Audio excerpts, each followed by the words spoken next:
Hey everyone, this is Carmen. In today's video, we'll go over examples of copywriting across a few different channels and different formats, and essentially we'll break down the advertisement and the copywriting strategies that go into them, so you can actually learn the process of copywriting, see what a lot of the great big brands do, and then also you can apply those strategies to your own work. And to jump right into it, the first one is actually an advertisement written by David Ogilvy and the Ogilvy Agency for Rolls-Royce. If you've looked into advertising and copywriting, you've probably come across Ogilvy's work. You might have actually seen this Rolls-Royce ad before. And essentially, this was written many decades ago, but a lot of the strategies and the thinking behind it, we can still use today. We can still apply it. And this was for the Rolls-Royce Silver Cloud. It came in at $13,000, $995, quite a bit cheaper than a modern-day Rolls-Royce when you count for inflation and everything. But nonetheless, it's a great advertisement, and specifically I want to focus on the headline here. It says, at 60 miles an hour, the loudest noise in this new Rolls-Royce comes from the electric clock. Now, this is actually really interesting because this headline essentially provides a value proposition that because this car is so luxurious and quiet and nice to drive, that literally the only thing you're going to hear is the ticking of the clock inside of it. And also by providing that kind of insight into how it feels to drive the car, it allows you to actually imagine the interior, you driving it, and what the experience would be. And really good copy allows you to imagine using the product, what it would feel like, and the day-to-day life of actually using it. You can see that in the image. There's a man driving the Rolls-Royce. He's parked alongside of the road. Looks like he's picking up maybe his two sons or children there. And it actually allows you to think about what the product would look like, in this case the car, physically on the street, what it would look like with you in it, and that gets you kind of emotionally invested in the ad. And now also the social proof involved in this advertisement, because in the subhead, which is below the headline, this is a good opportunity to provide more information, more context, and really just to draw the reader in more. And the subhead for this one is, what makes Rolls-Royce the best car in the world? There really is no magic about it. It is merely patient attention to detail, says an eminent Rolls-Royce engineer. So they actually took a quote from a Rolls-Royce engineer, someone that made the car, and they're using that in the ad, and it's social proof. It's adding credibility and authority that they're actually taking someone that built the car and they're saying it is amazing, has quality, and there's so much attention to detail. That's what makes it stand out. And once again, that's a value proposition, and it's explaining to the consumer what makes this car better than, let's say, Bentley or one of Rolls-Royce's main competitors. And it's also a very good example of positioning, because how you position your product and how you make it look and feel to the consumer is going to change how they perceive it. And a lot of luxury brands do this because when they position a product as unique and scarce, there's a limited quantity, it's expensive, it makes you actually think of it as bigger and better. And of course, there's quality and actual, basis behind Rolls-Royce and different luxury products being worth their money. But just consider how you could potentially position your product against competitors, make it seem unique, have a value proposition to make it stand out. And also within the creative of the ad, how can you align the copy in the media? So an amazing example of copywriting from Ogilvy and Rolls-Royce. And again, this was just the headline. We could dive deep into the entire body of the copy, which is great, and you should check out that ad, but just the headline alone we can learn a lot from. And next up we have an ad from Nike, and this was actually one where they leveraged an influencer, Colin Kaepernick, to essentially expand their reach, increase their market share, and also just improve the ad's effectiveness. Now, of course, Nike is an athletic brand. They sell shoes, clothing. They're all about being active, sportswear, things of that nature. And this was a really great ad because back when they ran this, around that time, there's a lot of conversations about race and inclusivity. And this was a great advertisement because it got people thinking about it, talking about it, sharing it. And it was based on certain things that were happening in the media around that time, but it showed his values and what he stood for. And that's why in the ad, you have a photo of him. It says, believe in something, even if it means sacrificing everything.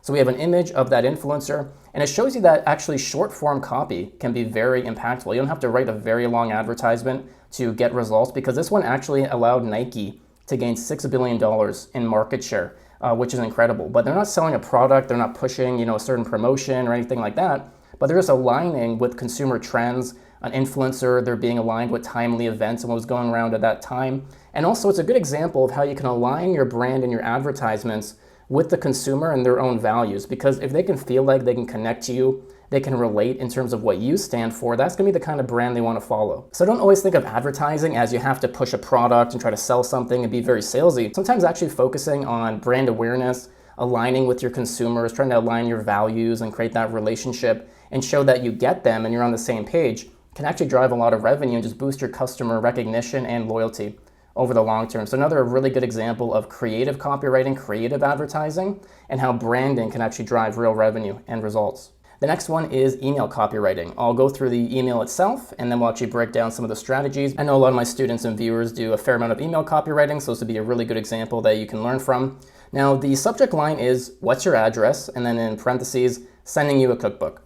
Finally, we can share this with you. We've been sitting on this secret for over a month now and been dying to tell you about it. Our friend and fat loss chef, Deanna Coulin, just published her first cookbook, The Recipe Hacker, and she's giving a limited number of copies away to our readers free of charge.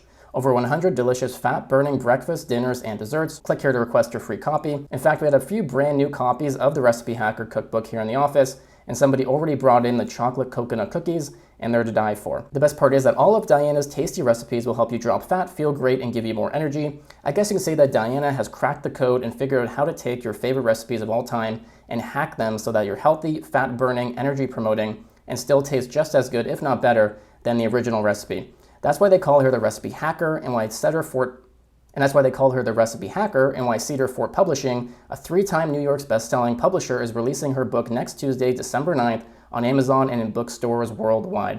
But you can get an advanced copy of the Recipe Hacker for free when you go here. If you and your family enjoy traditional comfort foods, and who doesn't, then you're going to love these recipes that are made with fat-burning ingredients, and they're so good that you'll swear they're traditional comfort foods. Request your free copy of the Recipe Hacker cookbook here. Happy eating. Now let's break down a lot of strategies that are going on here. Now, in the subject line, they're asking a question. And why asking a question is good because it gets their attention and it engages you. It kind of gets you thinking, okay, what's in for me? What's going on? Why are they asking a question? What do I get out of this? So they're asking, what's your address? Sending you a cookbook. So immediately you also know you're getting something for free and you're getting something of value. And I would bet that this had a really high open rate and a really high click-through because, again, you're getting them interested, but you're also offering something for free. And they probably want to figure out, okay, what's this cookbook? How do I get it? Where do I send you my address? And then right in the beginning of the email, they say, finally, we can share this with you. And so that's a really good hook because it gets you interested in reading more. What are they sharing? What's been, in the works so long that finally they can share it with me? We've been sitting on this secret for over a month now, and we're dying to tell you about it. Okay, what is this secret? What is it? Our friend and fat loss chef, so and so on, just published her first cookbook. And now, something to keep in mind here is they say she's giving a limited number of copies away to our readers free of charge. So free of charge, it's value. They know they're getting something, but it's a limited number. That is what we call scarcity, and it also creates urgency because there's a limited amount, so the reader has to take action sooner than later. They're going to feel urgent that, okay, I need to send them my address and get this cookbook, otherwise I might miss out. And then they explain there's over 100 delicious fat-burning breakfasts, dinners, and desserts. And now you could say that that's also a benefit. So now there's 100, recipes in there, but they're delicious and they're actually going to help you lose weight. So that's the benefit. There's a feature of breakfast, dinners, and desserts and recipes, but it's really the weight loss and the fact that they're going to taste good. That's the benefit. And then they have a call to action, which is click here to request your free copy. And it's pretty interesting too that they have a call to action kind of sooner in the email. Normally you have one later on in the copy, but I think because there's so much value up front and they know what they're getting, it makes sense to have a call to action kind of early. Some other kind of strategies that we want to talk about here is also the benefits. So again, the best part is that all of Diana's tasty recipes will help you drop fat, feel great, and give you more energy. There's not just recipes and things for breakfast, dessert. There's not just recipes for these different kind of meals. Again, they're going to help you drop fat, feel good, give you energy. Always elaborate on the benefit of the feature, okay? So ask yourself, so what? There's recipes. So what? Okay, well, they're going to help you drop fat, get in good shape, become more happy and satisfied with how you look, things like that. And then they're using social proof by saying that Cedar Fort Publishing is actually selling this book, and it's a 3-time New York's best-selling publisher. So it's not just anybody picking up this book. It's a really, really big publisher, which gives them authority and credibility. It makes the author and the product look better because there's a big name backing it. So consider how you could use social proof and credibility in your own emails or copywriting in general to build that trust with the audience. They then go into more benefits that if you enjoy comfort foods, these are going to taste so good, you're going to swear they are traditional comfort foods. So again, they're elaborating on that benefit. From the subject line to that last call to action, every line is in there for a reason. It all builds into one another. There's a great hook, call to action, urgency, features versus benefits, social proof. It uses a lot of those core things that I talk about all the time in copywriting, and it's just really, really effective and impressive. So that's a great email we can all learn from. And now this is a really interesting advertisement actually from the brand Oatly. And it's a shocking headline. As you can see, this tastes like blah. And this gets your attention. It makes you want to read the ad. Once again, the headline and the hook, they're so important because if people kind of skim past that it doesn't get their attention, doesn't interest them, they'll just keep scrolling or they'll keep flipping the paper and moving somewhere else. So you really want to get their headline. And in this case, Oatly actually went for more of a sensational shock approach, and it worked.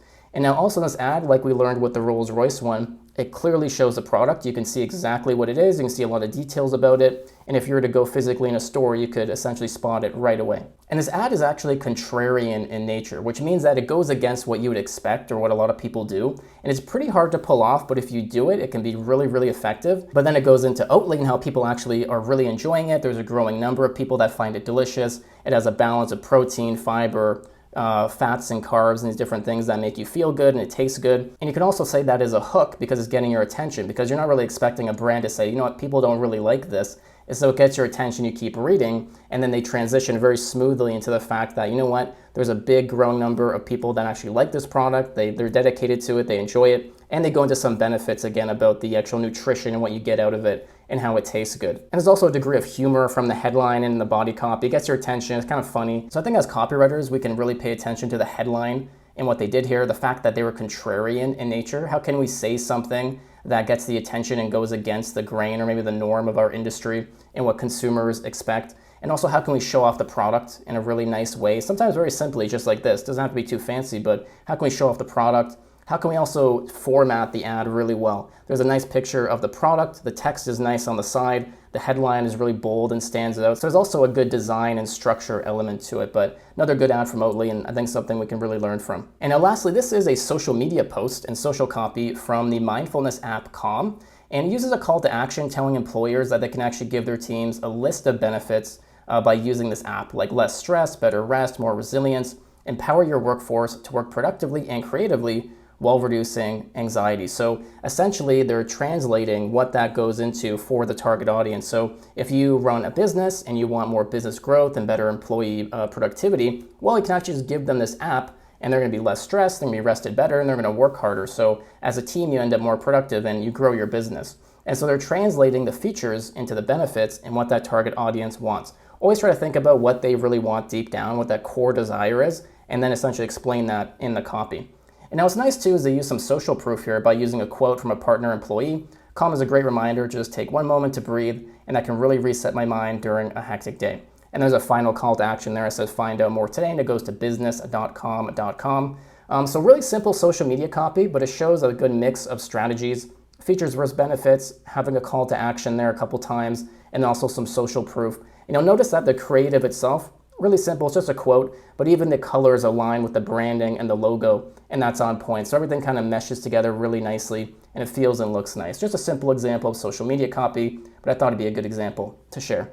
And if you want to learn more about copywriting and digital marketing, feel free to subscribe to the channel. You can let me know any other videos you want to see in the comments, and I would love to do that for you. I have free copywriting courses as well you can get in the description, along with joining my free Discord mastermind if you want to meet other writers and get some help. Other than that, wish you the best in your copywriting journey, and I'll see you in the next video.